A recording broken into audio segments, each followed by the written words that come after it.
আমরা দীর্ঘদিন যাবৎ ঈমান নিয়ে কথা বলছিলাম। সেই ধারাবাহিকতায় আজকেও আমরা জানব আকীদা। ঈমান, আকীদা। ঈমান আনার পরে সবচেয়ে আরেকটা ধাপ, সেটা হলো আকীদা। ঈমান আনলেন, তারপরে আকীদা ঠিক করতে হবে। ওই বিষয়ে আমরা আজকে আলোচনা করব, যদি আল্লাহ রাব্বুল আলামিন আমাদেরকে তৌফিক ভিক্ষে দান করেন। সবাই বলি আমিন। ঈমান আনার পরে, ঈমান যদি হয় একটি রশি,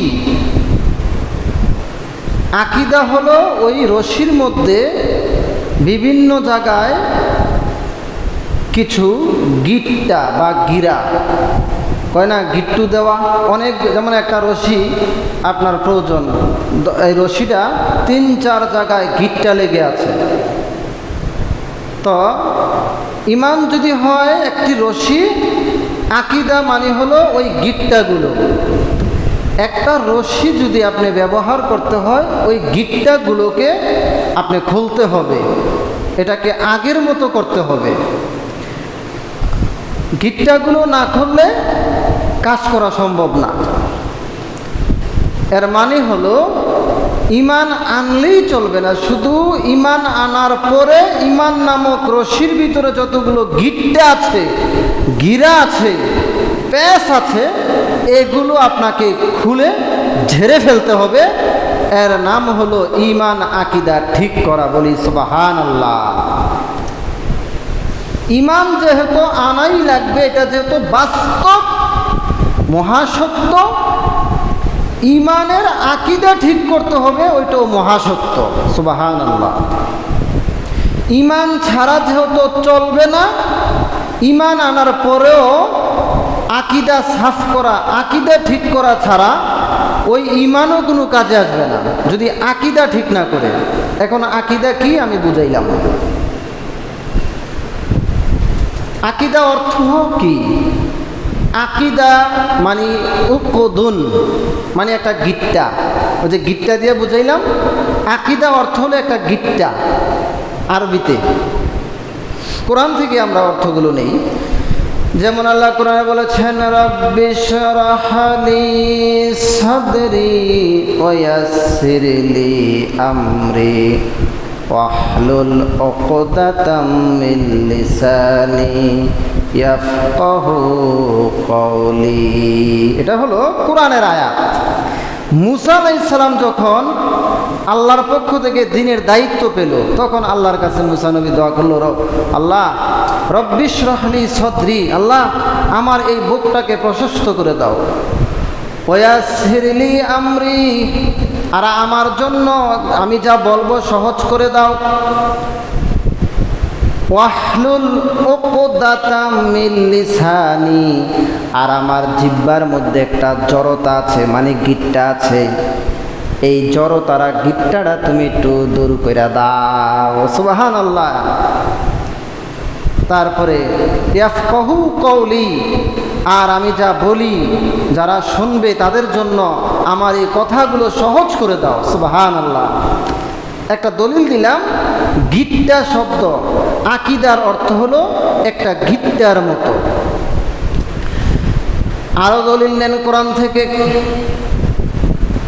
কোরআন শরীফে সূরা ফালাক আছে, কুল আউযু বিরাব্বিল ফালাক মিন শাররি মা খলাক ওয়া মিন শাররি গাসিকিন ইযা ওয়াকাব ওয়া মিন শাররিন নাফাসাতি ফিল উকাদ ওয়া মিন শাররি হাসিদিন ইযা হাসাদ। একজন ইহুদি নারী আল্লাহর নবী মুহাম্মদুর রাসূলুল্লাহ সাল্লাল্লাহু আলাইহি সাল্লামকে জাদু করেছিল। নবীজির চুল চুরি করে নবীজিকে জাদু করেছে। জাদু করছে কিভাবে? ওই চুলে 11টা গিট্টা দিয়েছে, দিয়ে পুকুরের ভিতরে ওই তাবিজটা ফেলে রেখেছে। কুফুরি, মানে এই কিনা বলে এটাকে জাদু বলে, কালো জাদু করে না, এরকম আর কি। নবী যে অনেকটা অসুস্থ বা এই জাদু তাকে কিছুটা করে ফেলেছে। আল্লাহ রাব্বুল আলামিন জিব্রাইলের মাধ্যমে এই সূরা নাস, সূরা ফালাক আর নাস, এই 2 সূরায় 11টা আয়াত আছে। জিব্রাইলের মাধ্যমে ওই তাবিজটা খুলে বিশ্রিয়ে আনলেন, খুঁজে আনলেন, এনে এই 11টা আয়াত পরে, 2 সূরার 11টা আয়াত পরে ফুক দিলেন, 11টা গিটটা খুলে যায়। সুবহানাল্লাহ। তো এখন এটা কোন দলিল দিলাম? এই যে ওয়াহলুল উকদাতাম এই কুল আউযু বিরাব্বিল ফালাক মিন শাররি মা খালাক ওয়া মিন শাররি গাসিকিন ইযা ওয়াকাব ওয়া মিন শাররিন নাফাসাতি ফিল উকদ। এই যে ওয়া মিন শাররিন নাফাসাতি ফিল উকদ, এই যে আইন কফ দাল মিলাইয়া হয়েছে এই যে গিট্টা, গিট্টা শব্দটা এখানে আসছে। এই যে ইহুদি মহিলা গিট্টা দিয়েছে, এই কথাটুকু আল্লাহ এখানে বলেছেন যে ওই নারী আল্লাহর নবীকে জাদু করার জন্য 11টি গিট্টি দিয়েছে।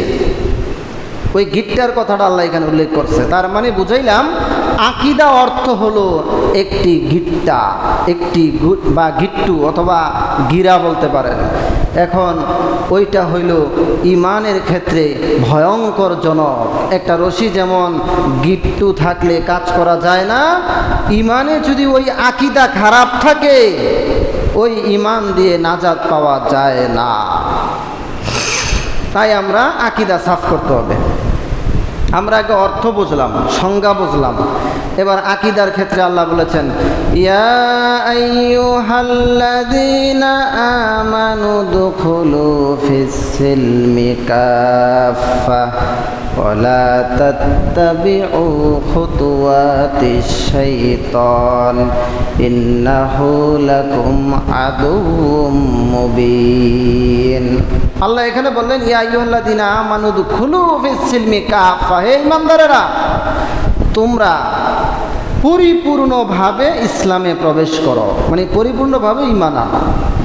একদল অমুসলিম ইহুদি তারা ইসলাম গ্রহণ কইরা তারা কি করলো, এই আয়াতের ব্যাখ্যা এসছে যে এরা মুসা নবীর তাওরাতের কিছু বিধান তারা মানতে চায়। যেমন তাদের বিধানে ছিল উটের গোশত খাওয়া যাবে না, এরকম একটা বিধান ছিল। তারা এই বিধানটা মানতে শুরু করলো। তো তাইলে আমাদের বিধানে আছে, নবীর শরীয়তে আছে, কোরআনের শরীয়তে আছে উটের গোশত খাওয়া জায়েজ, ভালো। এখন এরা ওইটা মানে না, মুসারটা দৈরা বয়ে রয়েছে আর কোরআনের বিধানটা এই জায়গাটা তারা লঙ্ঘন করছে। এই যে ঈমান আনলো ঠিকই, অল্প একটু অংশ তারা বাদ দিল, এটা আকীদার অংশ। তাই আল্লাহ বললেন না, পরিপূর্ণভাবে ইসলামে দাখিল হও।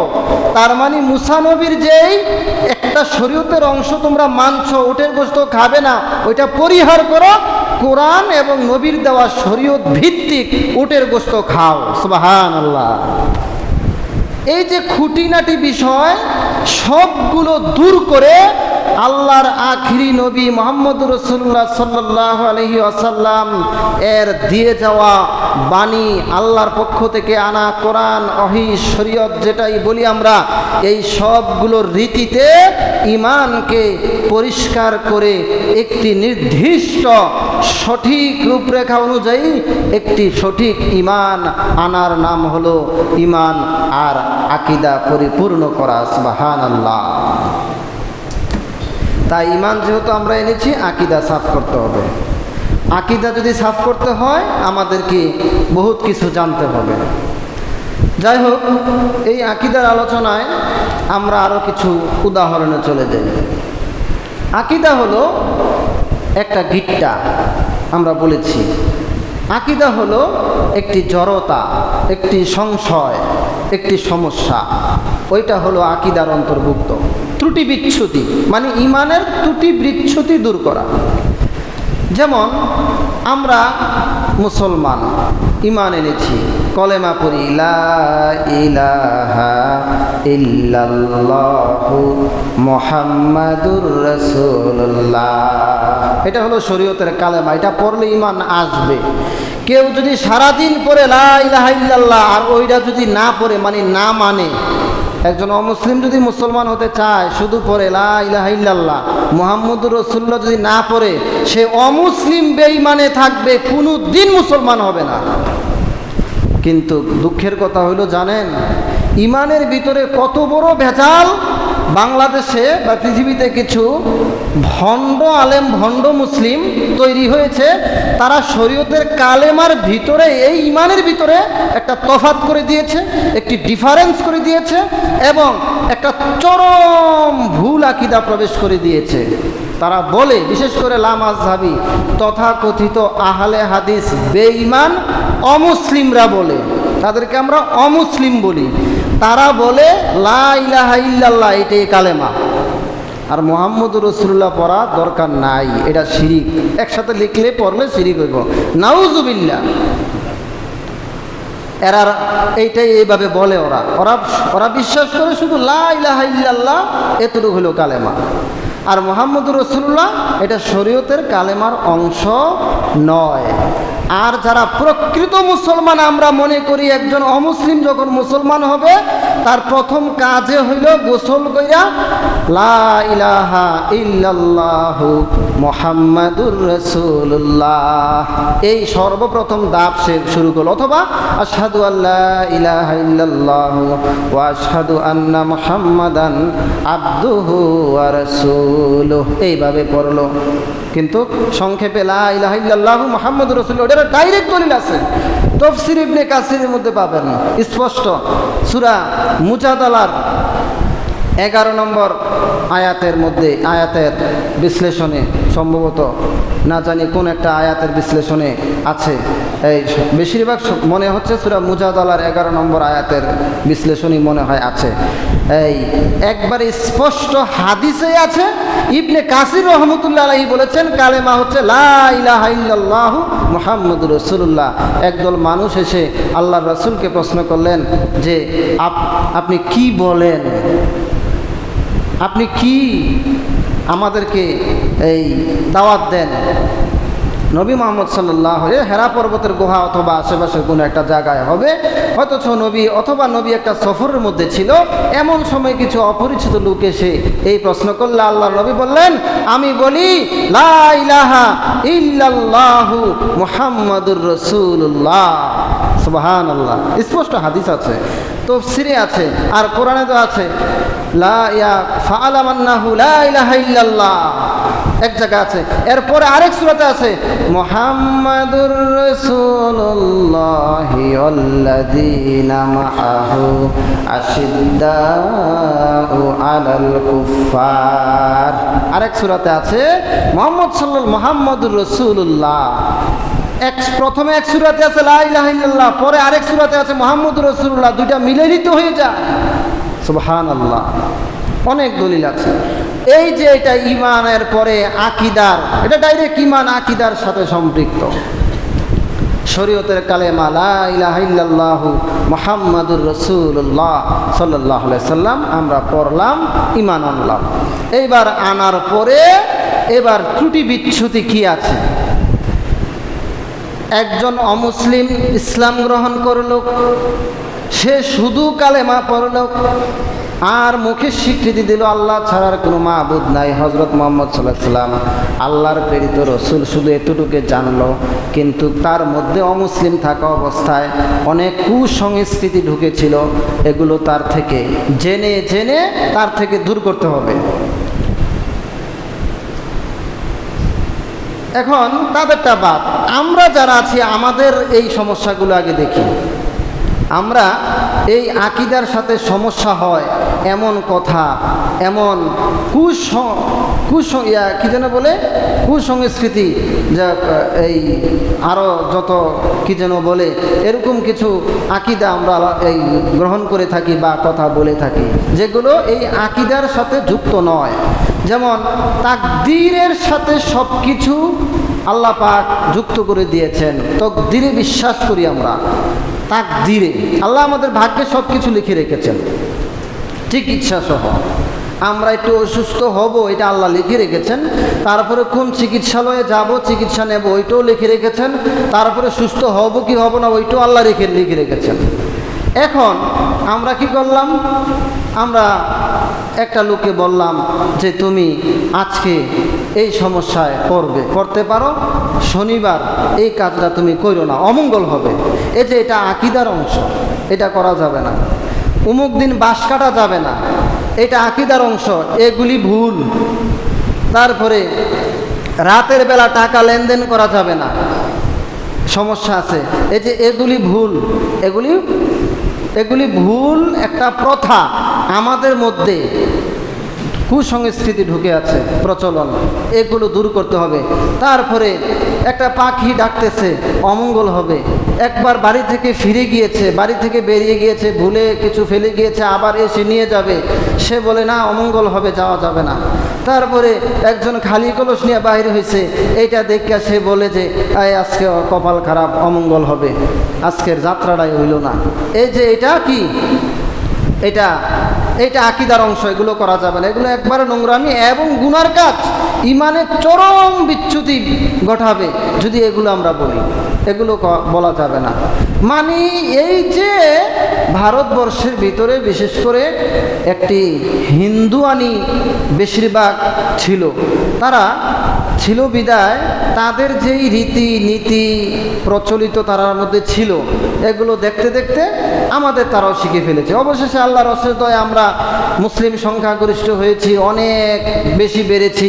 এখন কিন্তু আমরা বুঝি, দিন বুঝি, ধর্ম বুঝি।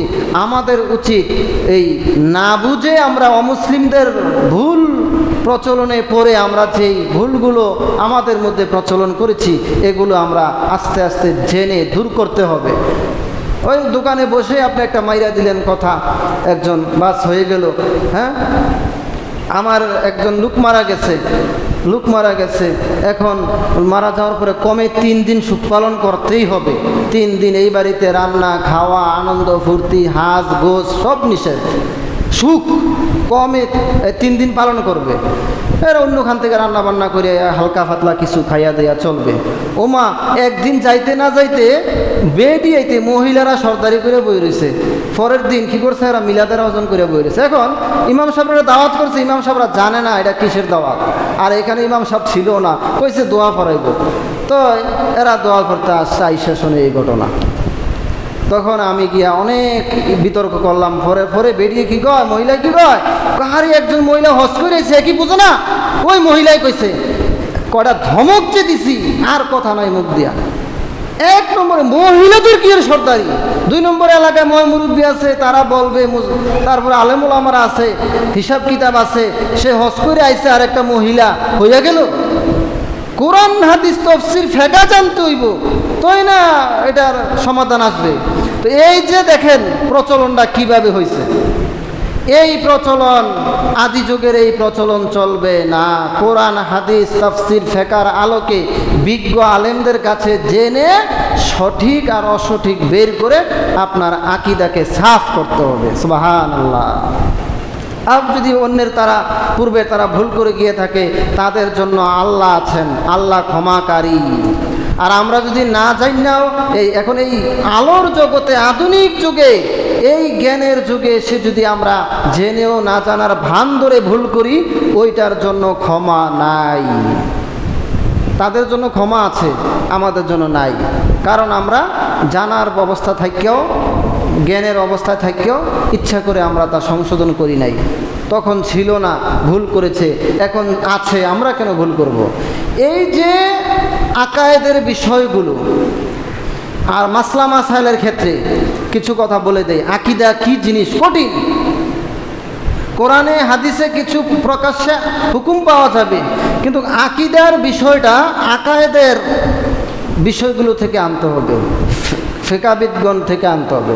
যেমন একটা উদাহরণ দেই, নামাজ পড়া ফরজ। নামাজ পড়া কি ফরজ, আমরা সবাই মানি তো, বিশ্বাস করি, পড়ি, আমরা পরিপূর্ণ মুসলমান। আমরা কি, আরেকজন বিশ্বাস করে পড়ে না, সে পরিপূর্ণ মুসলমান না, সে ফাসেক।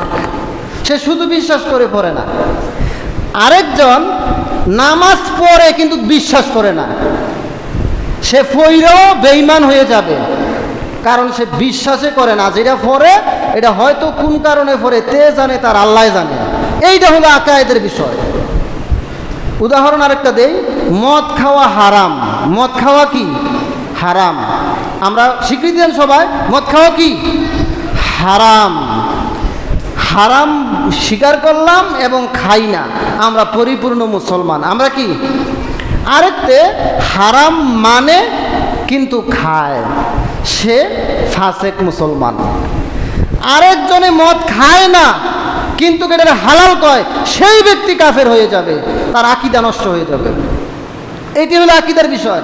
মানে একজনে খাইয়াও কাফের নয়, কারণ সেটাকে হারাম জানে, গুনাহগার মনে করে, অপরাধ স্বীকার করে, তারপরেও খায়।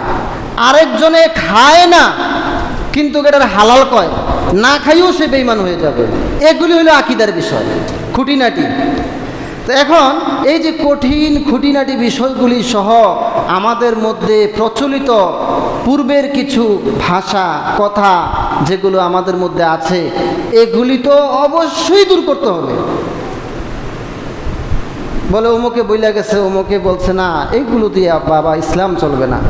ইসলাম চলবে কোরআন দিয়ে, হাদিস দিয়ে, তফসির দিয়ে, ফিকহ দিয়ে এবং উলামায়ে কেরামের একটি ঐক্যমতের সুন্দর রূপরেখা দিয়ে। সুবহানাল্লাহ। আল্লাহ রাব্বুল আলামিন আমাদেরকে এই ঈমান আকীদা, আল্লাহ বলেছেন ইয়া আইয়ুহাল্লাযীনা আমানু দুখুলু ফিস সিলমি কাফা। আমরা বিগত 2 সপ্তাহ আল্লাহর উপর ঈমান, শুধু আল্লাহর একত্ববাদ নিয়ে আলোচনা করেছি। এইটা রবিউল আউয়াল মাস, সামনে আমরা রবিউল আউয়াল মাস নিয়ে কিছু আলোচনা করব। আমরা এই আল্লাহর হাবিব সাল্লাল্লাহু আলাইহি সাল্লামের পৃথিবীতে আগমন উপলক্ষে বিভিন্ন আলোচনা করব এবং সামনে আলোচনা আমরা করব নবী সাল্লাল্লাহু আলাইহি সাল্লামের রিসালাত নিয়ে। এইভাবে এই যে আল্লাহর তাওহীদ, তারপরে আল্লাহর সিফাত, আল্লাহর উপর ঈমান, তারপরে শিরক মুক্ত থাকা, আকীদা ঠিক করা, রিসালাত, নবীজির, তারপরে অন্য অন্য বিষয়গুলো, তার পৃথিবীতে আগমন, এই যে মাস শুরু হয়েছে, নতুন মুহররম গেছে, সফর আসছে, এই নতুন করে আবার ঈমান আর আকীদা দিয়ে আমরা আলোচনা শুরু করেছি। এগুলো আপনাদেরকে বুঝতে হবে, ধরে রাখতে হবে, আর এগুলো মুখস্থ করে রাখতে হবে, না হয় কোনো ফায়দা হবে না। আল্লাহ রাব্বুল আলামিন আমাদেরকে যা বললাম শুনলাম এই অনুযায়ী আল্লাহ আমাদেরকে ঈমান আকীদা সাফ করার তৌফিক দান করুক। সবাই বলি আমিন। যারা পরে আসছেন কবলাল জুমা 4 রাকাত সুন্নতে মুআক্কাদা আদায় করুন। আসসালামু আলাইকুম ওয়া রাহমাতুল্লাহি ওয়া বারাকাতুহু।